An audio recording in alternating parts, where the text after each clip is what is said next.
یہ جو تکلیف آتی ہے نا، آزمائش آتی کیوں ہے، اس کی وجہ کیا ہے؟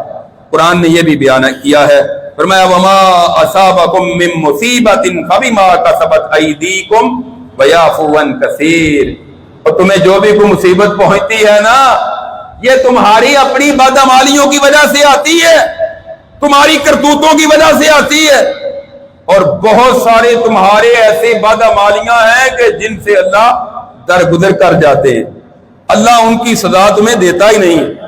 اور اگر ہر گناہ پر اللہ پکڑ کرنا چاہے، قرآن کہتا ہے زمین میں کوئی بھی زندہ نہیں بچے گا، اگر گناہ کرنے سے پکڑو اللہ فوری پکڑ کر لے تو کوئی تمہیں انسان یہاں نظر نہیں آئے گا۔ یہ اللہ کی مہربانی ہے، اللہ پھر بھی رحمت کرتے ہیں، اللہ پھر بھی تمہارے لیے آسانیاں کرتے ہیں۔